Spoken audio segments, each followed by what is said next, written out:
اعوذ باللہ من الشیطان الرجیم بسم اللہ الرحمن الرحیم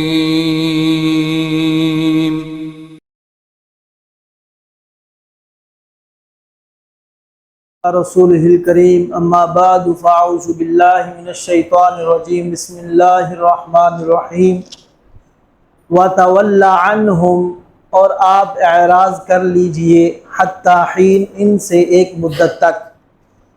اللہ رب العالمین نبی پاک صلی اللہ علیہ وسلم کے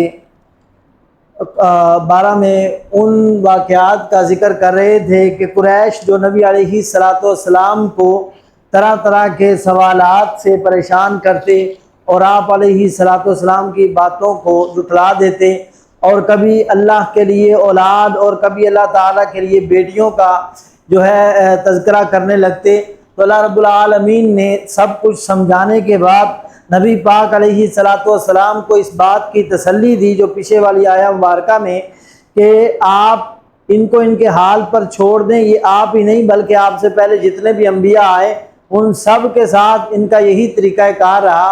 اور اب اللہ تعالیٰ نے یہاں پر بھی فرمایا کہ وَتَوَلَّ عَنْهُمْ حَتَّى حِينٍ، آپ ان سے اعراض کریں ایک مدت تک، یعنی قیامت کے دن تک۔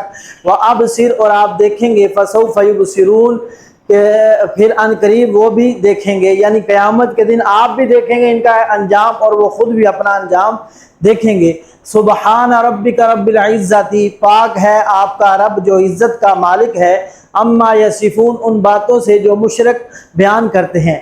اب سورہ مبارکہ کے اختتام پر اللہ رب العالمین نے سبحان ربک رب العزت کا ذکر اس لیے کیا کہ اس سے پیچھے اللہ تعالیٰ نے کفار کی ان باتوں کا تذکرہ کیا جو اللہ کے بارے میں وہ بیان کرتے تھے کہ اللہ تعالیٰ کی اولاد ہے، اللہ کی بیٹیاں ہیں، اللہ رب العالمین کی طرف اللہ کی ذات میں نقائص کو پیدا کرنے کی کوشش کرتے۔ تو اللہ تعالیٰ نے یہاں پر سبحان ربک رب العزت کا بیان کر کے یہ بات سمجھا دی کہ اللہ کی ذات کے لیے ہر قسم کا نقص جو ہے وہ بیان نہیں کیا جائے گا۔ اللہ تعالیٰ کی ذات ہر قسم کے نقص سے، عیب سے پاک ہے جو یہ لوگ بیان کرتے ہیں۔ وَسَلَامٌ عَلَى الْمُرْسَلِينَ اور سلام ہے سب رسولوں پر۔ اللہ کے نبیوں پر سلام کیوں ہے؟ کیونکہ انہوں نے دین کے لیے، اللہ کی توحید کے لیے بڑی بڑی آزمائشوں کا سامنا کیا، جس کا صلہ اللہ کی طرف سے ان کو سلام پیش کیا گیا۔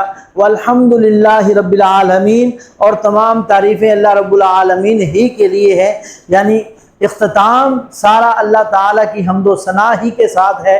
یہ آغاز بھی اللہ کی تعریف ہی ہے، اختتام بھی اللہ کی تعریف ہی ہے، کیونکہ کائنات کا خالق اور مالک واحد اللہ ہی کی ذات ہے۔ اللہ ہمیں سمجھنے کی، عمل کرنے کی توفیق عطا فرمائے۔